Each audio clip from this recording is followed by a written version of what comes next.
Hello, this is Margarita Monet from Edge of Paradise, and you are listening to the Metal Pit Podcast.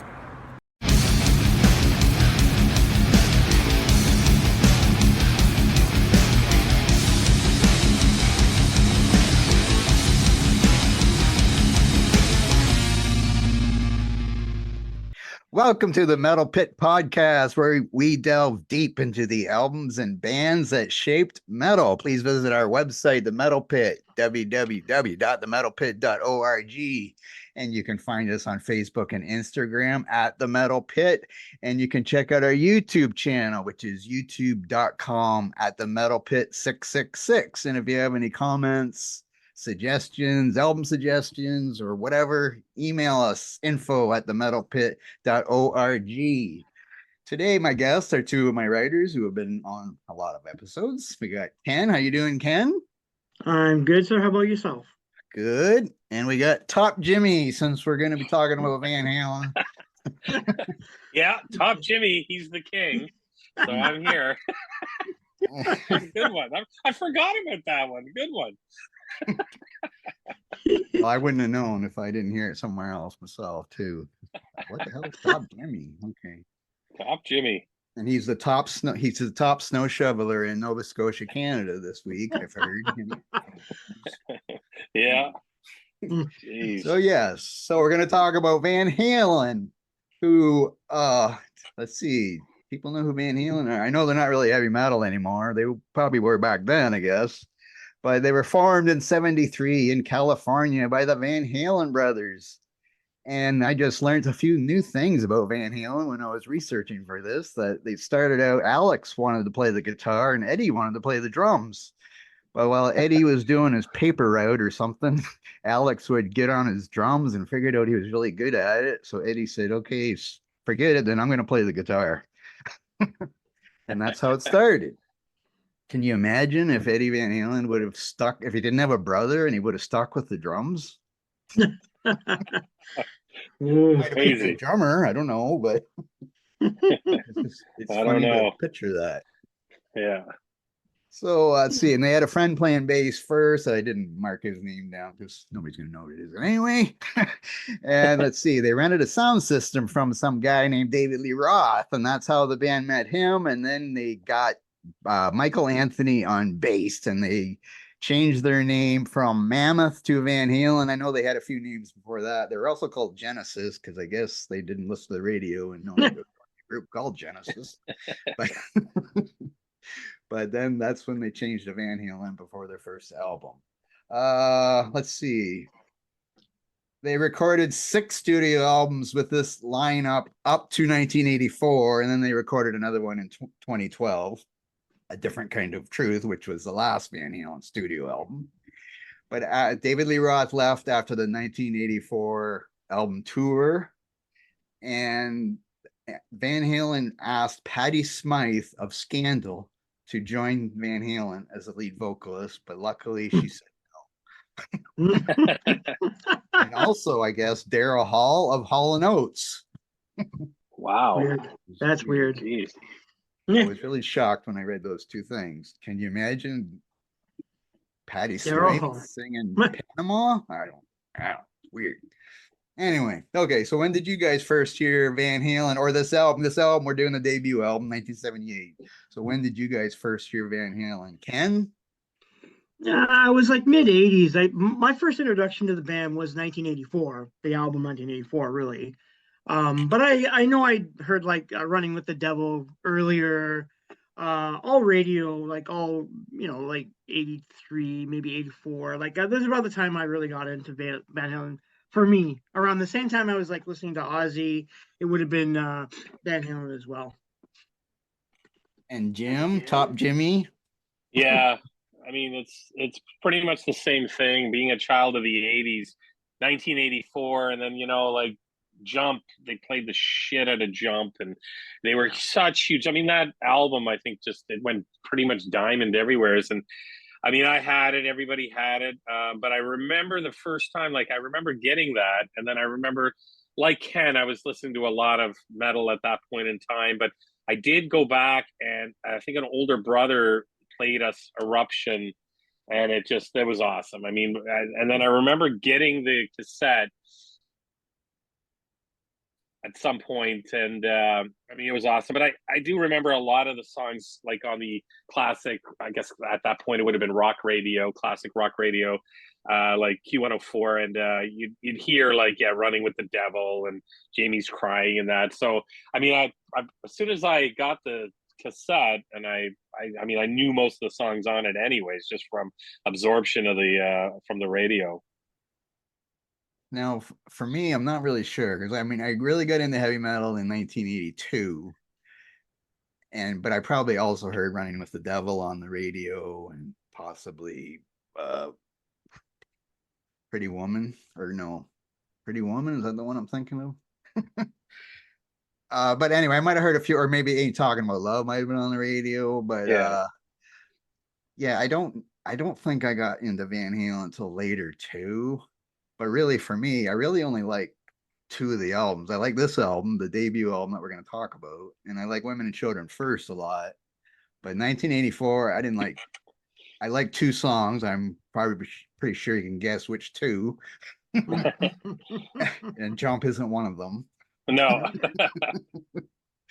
But yeah, I didn't really like, because they had keyboards and stuff in there, and I was against all keyboards when I was getting into thrash metal and stuff like that. I didn't want to hear any keyboards unless it was Deep Purple. Yeah. Or maybe Dream Theater once they came along. But yeah, so anyway. So yeah, I don't think any of us heard the debut album when it first came out anyway. No. So this album came out on February 10, 1978 on Warner Brother Records, and it's widely regarded as one of the greatest debut albums in heavy rock music, I guess we'll say. Peaking at number 19 on the Billboard Top 200 charts, and I lost that. Let's see, I might as well say this now. It went diamond in the United States, which is 10 million copies, and it went 4 times platinum in Canada.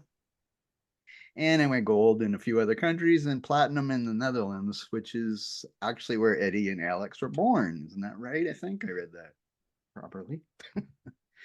Okay, so I guess we'll talk about the album, and then after that we'll talk about other albums and other singers if we want to. And that. So we're gonna start with the lead-off track, which we've already mentioned, "Running with the Devil." Jim, I'll let you go first. Yeah, this is this is a wicked song. It's like my 1A on the and we're starting off here with such a strong song. I mean, it's probably the most recognizable, well, maybe the second most recognizable song on this album. But I like the car horns at the start of it, where they apparently, the story is they use their own car horns, and they had it hooked up, and then they they kind of turned them down, which was pretty cool. With I think they probably synthed it in there, but I think it's kind of got the story of life as a young band on the road. But I think originally people thought it had some sort of satanic overtones, which I was kind of hoping for, because one thing we need with Van Halen is like some satanic overtones in some of their music. Just kidding. But yeah, I mean, this is the lead-off single. This is awesome. I mean, it's just classic on this album. And yeah, like where you said in the intro there that most people regard this as probably one of the best debut albums, I wouldn't argue with that at all. This is such a good debut album, and it deserves that in rock, and even maybe rock and hard rock category for sure, that this is one of the best debuts out there. But yeah, you hit a home run with the first single. And Kent? Yeah, this song, right off the bat, this is one of the most recognizable Van Halen songs ever. You know it as soon as you hear the opening.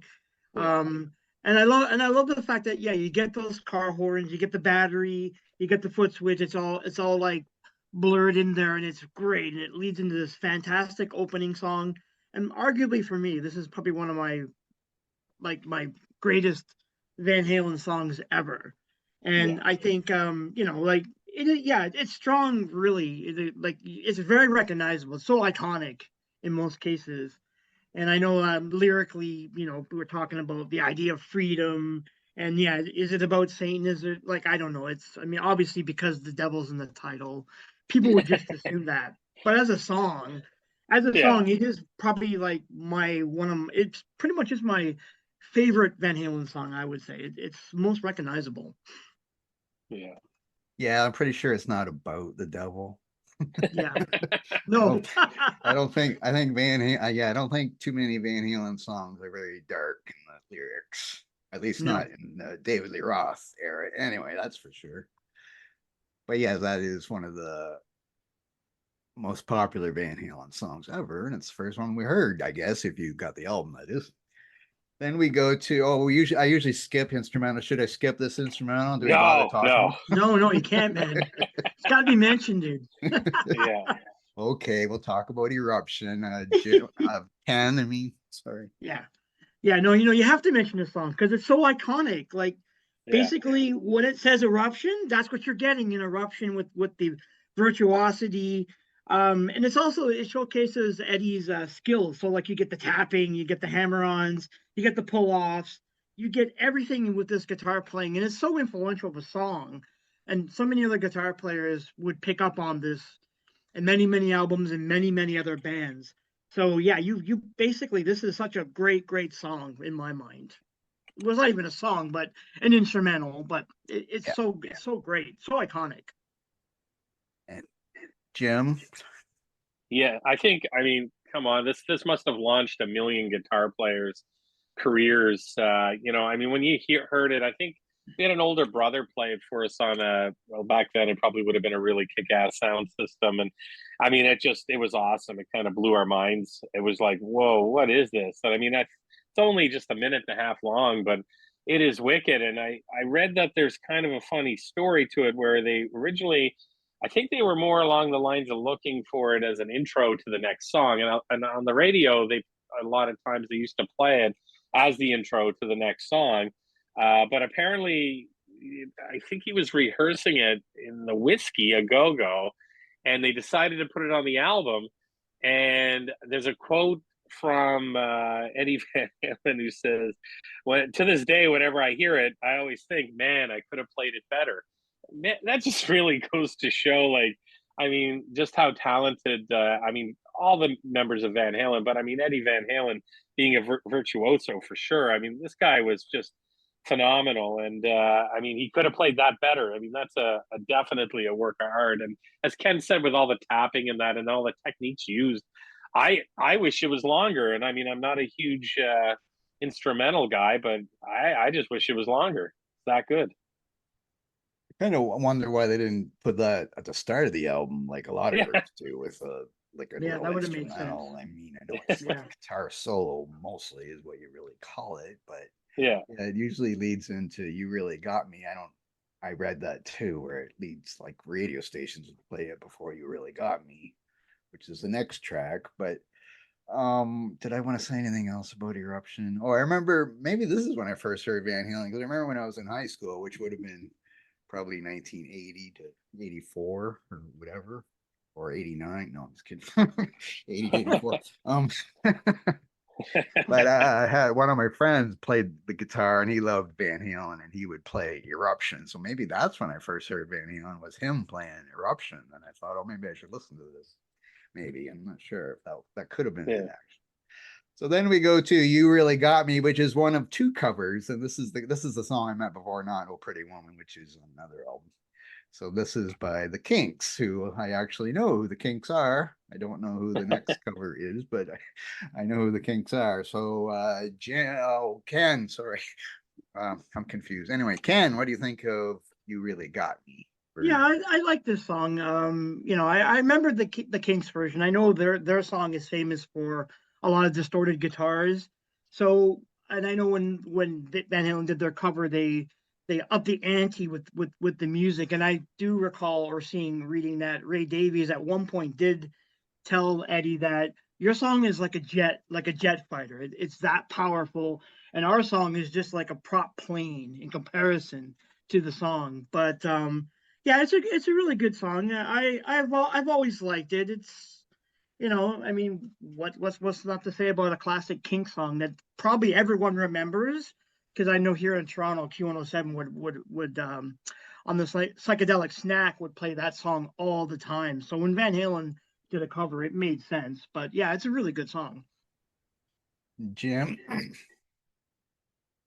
Yeah, I mean, you know, you got to give credit to the Kinks, I guess, even though, you know, they're quite a bit before my time. But yeah, like it's a great track. I'm not a covers guy, but I mean, they kill it. They bring it. They kind of supercharge it. They really bring it just so much more forward. And yeah, I agree. The original is kind of, you know, it's definitely distorted in that, and it, you know, it's got its merit for when it was recorded. I think 14 or 15 years earlier. But I mean, the Van Halen version just blows it out of the water. But you know, like I say, I'm not a massive covers guy, so it's like, you know, it does rock, and it's been played like crazy, and I believe they released this one as a single as well, and probably for obvious reasons. I mean, it's just it's that good, and everybody could identify with it. But no, it's a great cover for sure. And one note, it said that I read that Eddie Van Halen was talking to somebody in a band called Angel. I don't know if that band ever did anything, but Eddie was talking to the drummer of the band, and they were also going to record "You Really Got Me," and it was going to come out before Van Halen, so they rushed it so they could get it out first or something. I don't know if this group Angel ever recorded it or did anything. I'm not really sure. Okay, then we go to their, let's see, this is the song that they've played the most live from this album. Ain't Talking About Love. Jim. Yeah, this is a killer. I mean, this probably has the most rockin' opening guitar riff and probably the most recognizable next to even like, you know, Randy Rhoads. You know, it's just, I mean, I think it was voted as from Guitar World the best riff of all time. I mean, it's awesome. It's so recognizable. You know exactly what it is.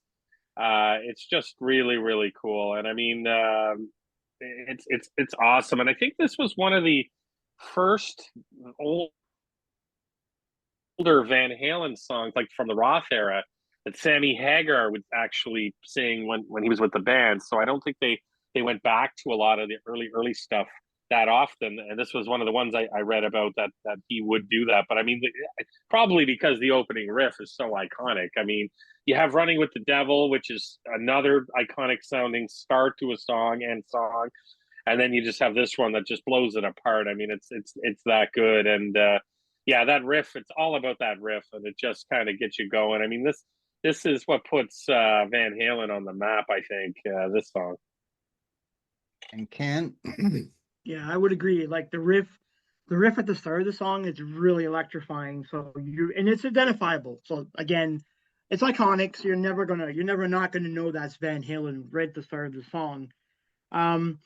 Yeah, so it is interesting what Jim had mentioned about Sammy Hagar, who wanted to. It was one of the songs that he specifically asked to cover when he joined the band. So that was kind of interesting, and I'm not sure what his reasonings were for that, but that's a notable fact.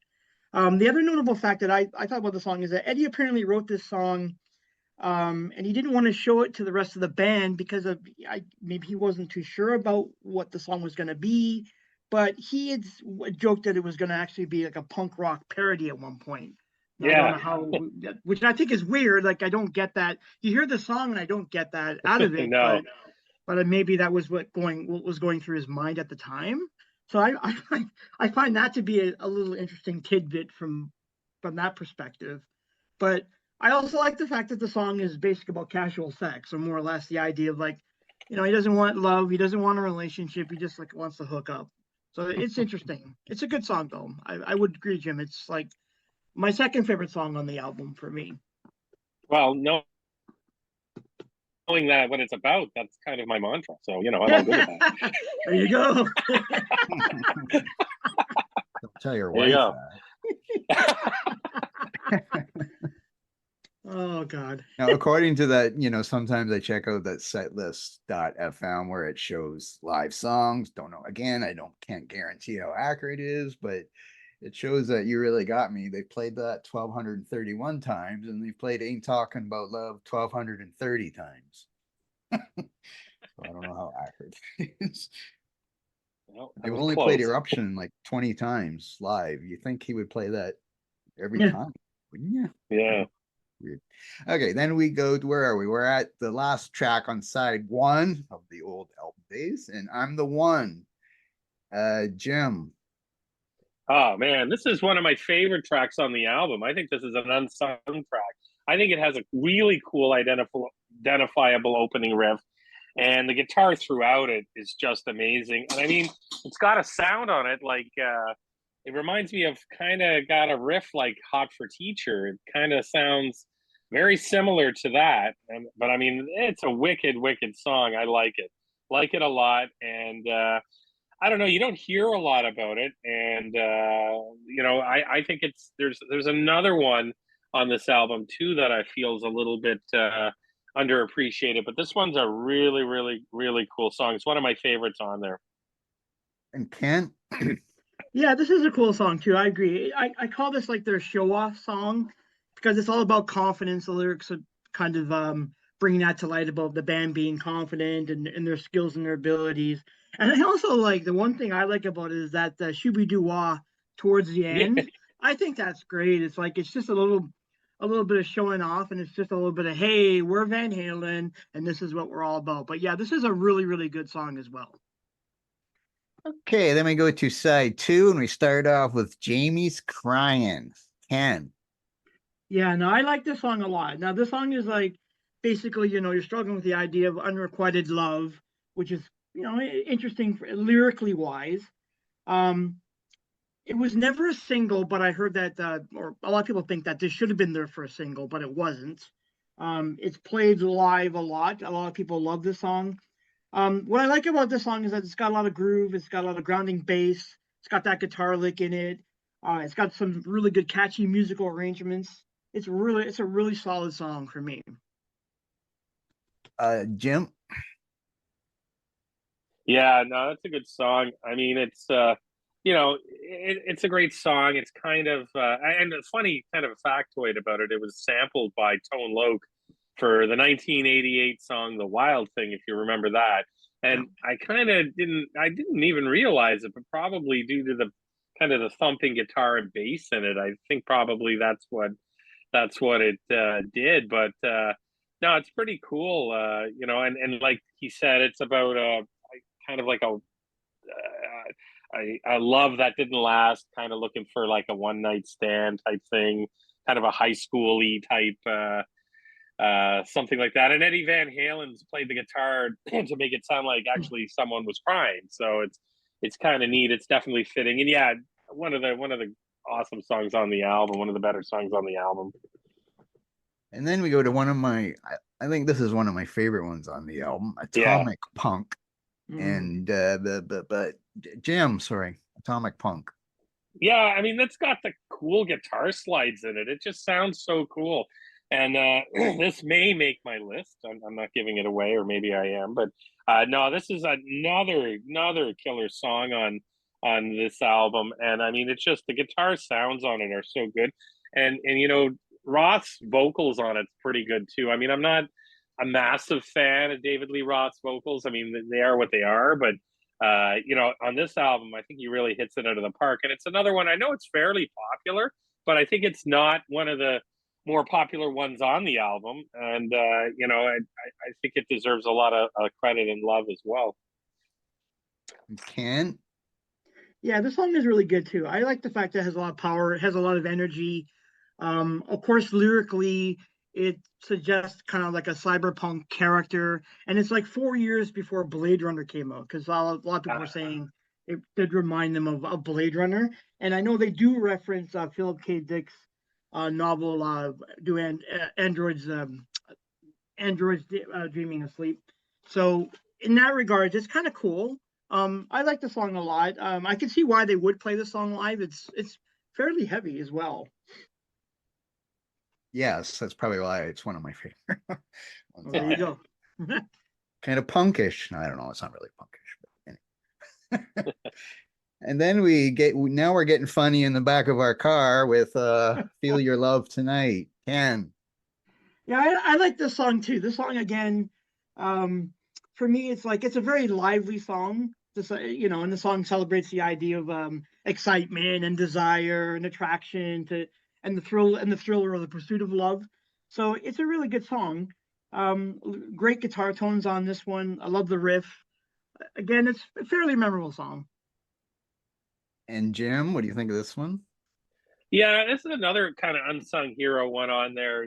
This and the next one I really like. I mean, I find it's it's definitely a bit heavier too, and it's a killer rock tune. I mean, it's funny this one hasn't wasn't as popular as some of the other ones on here because it's got a really cool groove to it. I agree with Ken. I like it a lot, and again, this is one of the I find on the second side of this, maybe a lot of people would consider it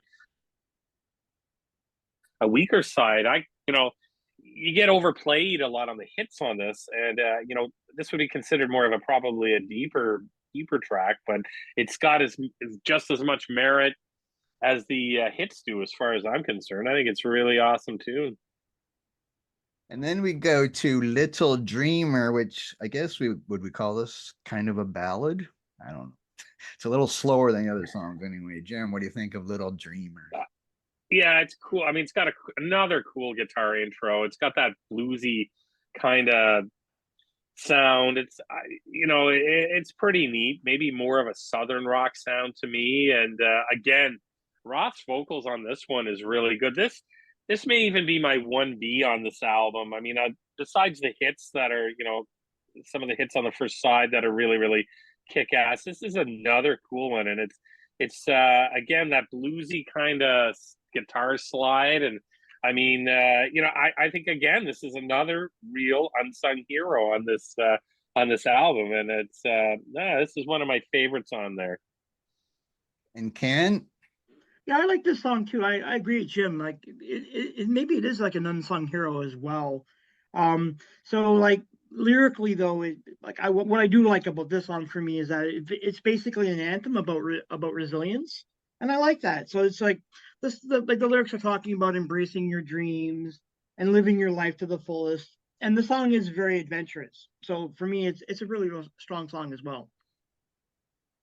And then we go to another cover. This is by John Brim, wrote this song. I don't know who that is. Maybe one of you guys researched that. I didn't. Ken, this is Ice Cream Man. What do you think of Ice Cream Man? Oh, I love this song. This song is like a little ditty for me because it's got like a catchy melody. It's got playful lyrics. It's all about indulging oneself. It's got a really nice guitar solo in it. And it's the kind of song that I see David Lee Roth being kind of a showman would love to sing. And it also reminds me of, actually, because we were talking about this, Blake, about the last Van Halen record, it kind of reminds me of Stay Frosty. It has a very similar kind of bouncy vibe to it and kind of playful lyrics. Yeah, I like this song a lot. This is a really, really good song. Jim? Yeah, I don't know. I mean, I got to be honest. Musically, guitar, again, another bluesy kind of sound to it, but this is like just an original version of, well, it's not even an original version, it's a cover, but it kind of reminds me of like Just a Gigolo. Dave, it's a great song for Dave, I'll give him that, but it's just, man, they lose me at that. It's just the imagery. I get it, I know what he's doing, but it's like, whatever. I would have stopped at, I would have skipped this one, gone on to 11, called it 10, and called it a day. Sorry, Ken. No, not at all. Fair enough. I love this song. Yeah, so do I. I like the song too. This is my favorite song on the album, actually. And it has a brilliant acoustic guitar work of David Lee Roth on it, which I didn't realize till today, researching this. Good point. But yes, it's definitely a Dave song. Like you can picture him, or he probably did, I guess. Well, I'm sure he did play it live too. Well, I'm not sure if he did play any Van Halen songs when he was solo. I forget actually. But yeah, I love the song, and I have never heard the original though. Not like the other cover, which I've heard the Kinks. So I've never heard this song. Is again, I didn't realize this till today. It wasn't their song, and I forgot to say I was going to dedicate this one to the ladies. I forgot. Because Georgina was supposed to be on this episode, so I was all ready to say it to her, and then she had to cancel because she's going to see Mr. Big. She's going to see Mr. Big tonight. Mr. Big. In Hit Parader magazine, they had, Dave eating an ice cream cone, like an ice cream cone, an ice cream to this, and like having it all over his face. I mean, I think that probably was my biggest turnoff for the song. So, I'll leave it at that. Okay, then we finished the album with On Fire. And Jim, does this save the last song for you? Or yes, this should have been. Anyways, this is a heavier track. Sounds great on it. I mean, the chorus of I'm on fire. Oh, yeah. Fire, fire, fire. I mean, this is awesome. And again, the guitar riffs on this. I mean, you could say that about every song pretty much on this album, but it's a wicked, wicked song. Finish the album off in style, and I know there's a lot of people out there that love Ice Cream Man. I just maybe could have he renamed it Dickie D or something. I don't know. But I mean, anyways, but this song saves the album for me. No, it doesn't. The album's awesome, but this song saves it after my disappointing number 10. So. And Ken, what do you think of On Fire? Yeah, this is like the energetic rock song on the album for sure. It rips pretty much from start to finish. And the one thing I noticed for me, and I know Jim was mentioning about David Lee Roth's vocals, I actually like his vocals here. I like the screams. I like the shouts. It seems the way he emphasizes some of those shouts and screams, it really works with the song itself. And it just gives it that added extra dimension for me as like a high energy rock tune. But this is a really, really good way to end off the album with a song like this. Yes, and I love that song too. And it is, yes, it's a great finish, even though Ice Cream Man would have been a good finish too. And they needed the fire to put out the cold from the ice cream or whatever. Okay. Good point. Okay. They had to heat up the women after the ice cream again. Yeah. Yes. Oh, yeah. I don't know if that was planned or not. It could have been. Okay, now we're gonna rate the album. I know Jim's giving it a 10, probably, but so Jim, are you giving it a 10? This is I mean, like, okay, I don't like Ice Cream Man. It's palpable to me. You guys are always selling me on it. No, you're not. But I mean, this is one of the best debut albums of all time. I mean, this is where it's at. This is, you kind of leave it all on the field. I mean, my two favorite Van Halen albums are 1 and 2. And I like Women and Children first as well. That'd probably be my third. But I mean, this is just, you heard stuff on this album and it holds up so maybe not Ice Cream Man, but the rest of it holds up so good today.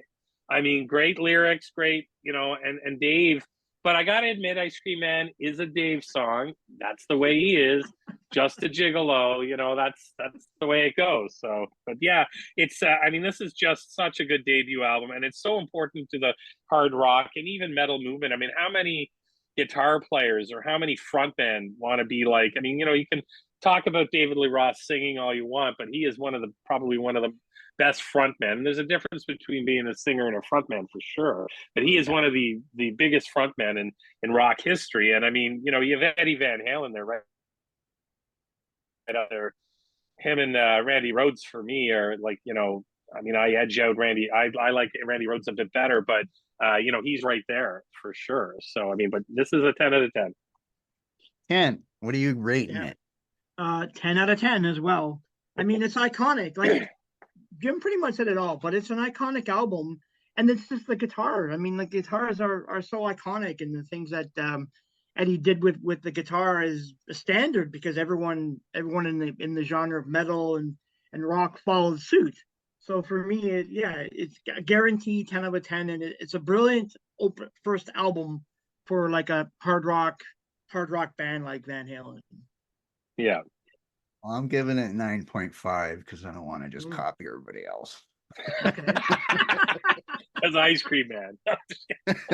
He loves Ice Cream Man. And he does. I like Women and Children first better, so I would give it a 10 if we were doing that one. Okay. Now, has anybody seen Van Halen live before? No, I've not. I wish I did. I've not. Has anybody seen David Lee Roth live before? Nope, I have not either. I'm glad I haven't, but no. I saw him twice, actually. Okay. Oh, did you? Cool. Well, he had Steve Vai as his guitarist and Billy Yeah. Sheehan as his bass player, and I don't remember the drummer, but doesn't matter.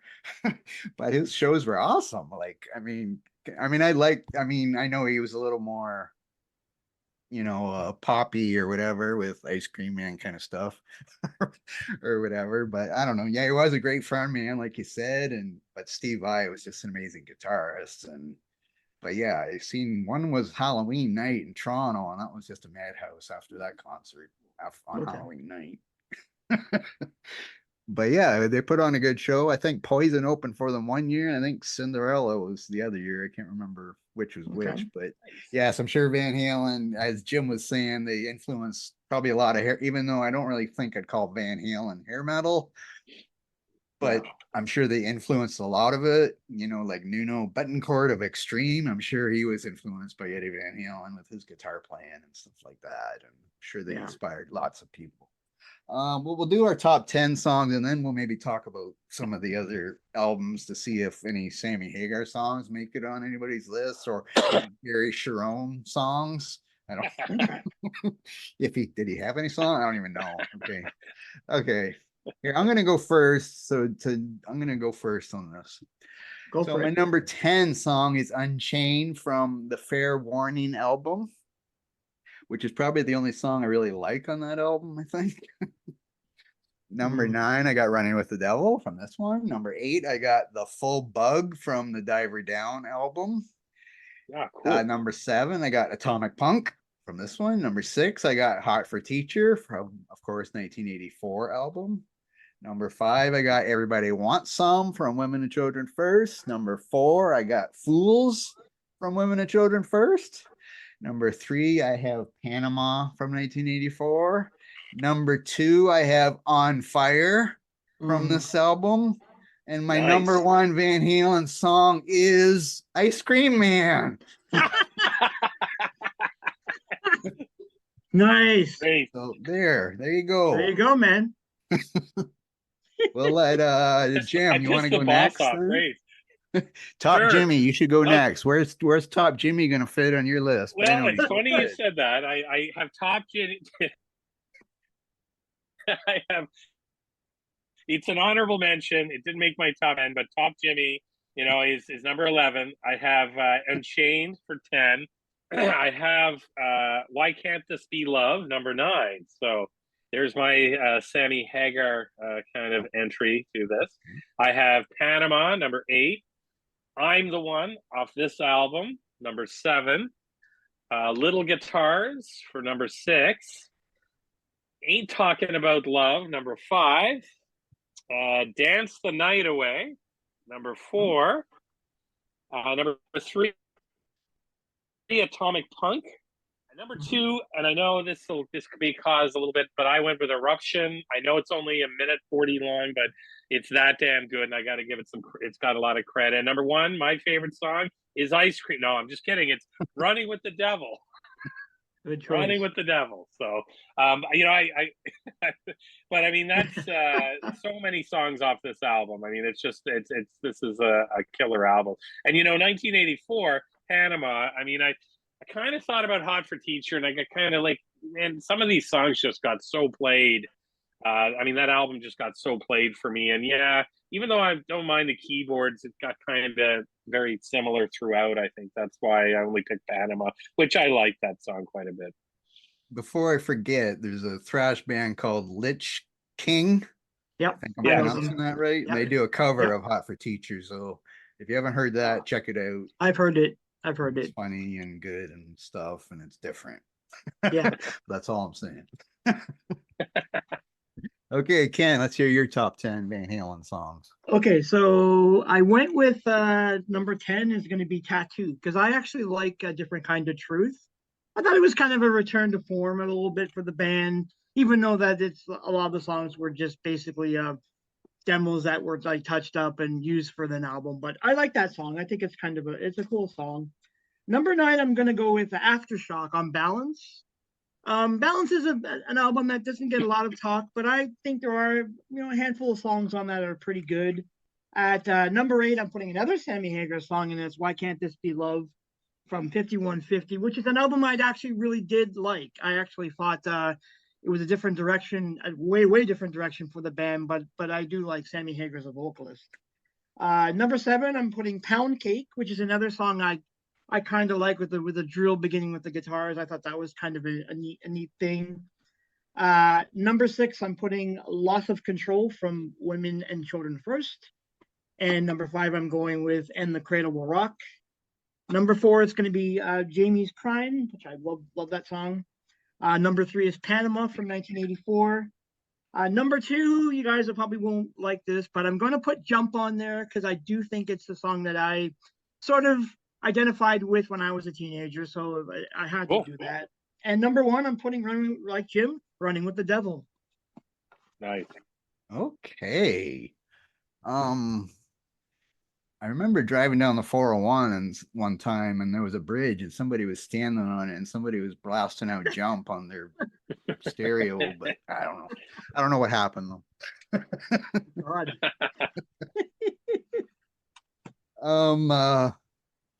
Now for me, like I think I didn't like the album 1984 except for the 2 songs that I mentioned because they were the heavy songs, and I didn't like the keyboard thing, which we were talking about before. And one's David Lee Roth. Whatever, I don't remember if he left. I guess he left on his own to do solo stuff. I don't think I listened to any Van Halen after that. I never listened to, even though I like Sammy Hagar on Montrose, like their first album. I love Sammy Hagar's vocals there, but I just wasn't interested in listening to Van Halen anymore. So I don't really have any opinion on the Sammy Hagar stuff or the Gary Cherone stuff because I don't think I ever really. I mean, I might know the song if it was on the radio or whatever, but I definitely didn't give them a fair shot. So you guys both had Sammy Hagar in there a little bit, but how do you like their albums much compared to the early ones with Dave? Like, do they compare at all to the Dave ones? Well, they're different. Like I don't mind Sammy Hagar. I actually like 5150 and OU1812. I think they're both interesting albums. Yeah, they're a bit serious. The songs are a bit more, I don't know, maybe they're a bit more well crafted. I like both those albums. They just at the time they appealed to me. The later stuff that Sammy's on is kind of okay. Like Balance is not too bad. Unlawful Carnal Knowledge is there are songs on it I like. I don't like every song on it, but there's like several that I could still listen to today. The Gary Cherone is the only one I don't like. That album, Van Halen 3, I don't know. I mean, I was hoping for great things when he joined the band because I actually like I was a huge fan of his first band. So I mean, I thought, well, this is great. Extreme? Maybe Extreme. That's right. Thanks, Jim. And so I thought this would be a great chance for him to like shine here. And I don't think he got a fair shake. And he always looked at, for some reason, whenever you saw him, he looked out of sorts. He didn't seem to really fit in, and it was obvious it was only going to be a one album thing. But I don't mind Sammy Hagar. I always thought he was a really good performance, like a showman, a lot like David Lee Roth in a lot of ways. But he was all about singing. He was really into the singing. He had a strong look at like songwriting, or his ability to write songs was there. So I don't mind that era of Van Halen. Yeah. I think you kind of hit it on the head. My wife's favorite Van Halen album is Balance. Okay. So she can't stand David Lee Roth. I mean, I love David Lee Roth because I love original Van Halen, but I grew up when like 5150 was huge on the radio with like Dreams and all that stuff. And then For Unlawful Carnal Knowledge, was another big one with Pound Cake, I think came off of that one, I believe. Yeah. Like those were big songs. I agree. I mean, it's funny, A Different Kind of Truth, I picked up at a nice. thrift shop and opened for $1. And it's actually Tattoo is a wicked song on it, and I never ever did buy it. So that the later Van Halen stuff is actually not bad. But then Gary Cherone's Van Halen 3, I have it. I don't think I've ever listened to it, maybe once, and just kind of cringed a little bit. And it just wasn't, at that point, I think I don't know. It just was kind of done by that point, for me, anyways. But I gotta admit, like, yeah, I think Balance is a really, really good album. I think it's probably better than 5150. 5150 is a bit more poppier, and they kind of went with, like, it was very hit orientated, maybe even because a lot of it did hit pop charts. I'm not saying that makes it bad or anything, but just I think that Van Halen, both parts, there's three, I guess, but both main parts make up the history of Van Halen of the way it has to be. I mean, I don't think Roth could have stayed there any longer.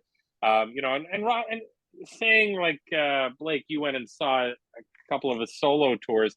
I mean, yeah, Crazy from the Heat is a pretty good album, and same with Skyscraper is a good album. But I mean, he just gets kind of, I mean, I think he had another record out this year or last year, and it was just, oh man, I listened to a couple singles off, and it was like, what the heck is he doing? But it just kind of, but you got to give him credit. But the Sammy Hagar stuff's not bad. Like I say, Balance is a strong album, and I think it came out in the early '90s, and that was kind of a hard rock, and metal was sort of not the thing. So, and I believe there was a lot of hits off it. I think it sold really well, and like I say, we played the hell out of it in our household, and still go back to it every now and then. My wife would like that better than this album, and I love this album. So, but anyways, yeah, I think the Roth stuff is what would be my favorite. But I mean, and I do like Sammy Hagar's solo stuff too. I mean, he's great. Yeah, he's got some great stuff in there. And but anyways, I guess I'm more of a purist for the original, but he does like bringing something good to the band, and he kept it going. So why the hell not? And they sold a shitload of records after 1984. I mean, 5150, OU18. I mean, they sold like crazy, and same with Balance. So, Yeah. But just to add to your point about David Lee Roth, though, I mean, the one thing I liked about him is that he did have a lot of really good guitar players to play with, like Steve Vai, Jason Becker, who is a phenomenal guitar player. So there was always he always had somebody good to play with, almost like Ozzy in a sense, when Ozzy always had was able to pick that really good player to on the albums. Same with David Lee Roth, but I can see your point about kind of it's maybe a little cheesy at times, but I don't know. There's something about his material that I don't mind for me. And maybe it is because of the guitar players. Maybe because you do get Jason Becker, who I'm a huge fan about, or you do get Steve Vai. But they're both very interesting careers for David Lee Roth and for the band with Sammy. So I mean, I know the fighting between the two. Sammy's going off on David's going off on Sammy. It's kind of stupid. Even now, they're still going over it because Wolf doesn't really want to. He doesn't really want to like do that whole Van Halen tour homage thing, and he's leaving it up to Alex, and Alex is kind of not getting back to anyone. It's all really stupid. Like they're all fighting who's going to play, who's going to be in the band. I don't know. I just find it all kind of funny. Yeah. No, I probably wouldn't have went to saw David Lee Roth twice if it wasn't for Steve Vai. I don't think, because I love Steve Vai, but like his solo albums and his playing on the White Snake, one of the albums, and he was on one of the Alcatraz albums. So I loved his guitar playing. So I like David Lee Roth, but yeah, some of the songs are cheesy, but they were just fun. Of course, he wasn't a very serious person. No. Or anything. So, but it was definitely good shows because you had Steve Vai there playing the guitar, and Billy Sheehan's an awesome bass player too. So like if they would have just had some nobody guitarists, I'm sure I probably wouldn't have went to see them. I don't suppose. Mm-hmm. I figured you wanted to go see Poison. Sorry. I figured you wanted to go see Poison. Look what the Cat Drag did. I mean, come on. Well, I have that album. Bret Michaels is a dreamboat. Back then, Kay probably loves. I bet you Kay loves Bret Michaels probably. Probably, yeah. I think she's taking pictures of it. But I like because I liked hair metal when it kind of started because it wasn't just all about ballads and girls. They kind of rocked a little bit, like they had some rocking songs. I remember getting drunk at a friend's house and I was singing "Look What the Cat Dragged In" on a recorder or There you something. go. I'm hoping you burned it because I wasn't a very good singer. God. Yeah, my wife loves Bret Michaels. I personally don't care for him, but she absolutely loves that guy. Loves his that love show that he had. Was it Rock of Love or whatever it was? I think it is. Yeah, I know. Rock of Love. Yeah, Rock of Love. Yeah, I can't stand that show, but she loved that show. God. I went and saw Bret Michaels. Sorry? I took my wife to see him at the casino, and I took my wife to see Bret Michaels, and it was hilarious because I was like, man, I was looking at the meet and greets, and it was like $400 to get a photo with Bret Michaels, and I was like, if I got to try on his bandana, I would pay, but other than that, no. We just went and checked it. It was pretty good. All he sung was Poison songs and the song for Rock of Love, which I didn't know because I never really watched it, or did I? No, I'm just kidding. I didn't. So you're smart not to watch that. Yeah. But at least he didn't turn into Vince Neil anyway. I think he kept him. True. As far as I know. Okay. Anything else we need to add about Van Halen? No. Oh, we're good. Great album. They're iconic. That's all I can say. Yeah. Okay. Thanks, guys, for joining me tonight. And I don't know what album we're doing next, so tune in again next week. Thanks, everybody, for listening. Goodbye.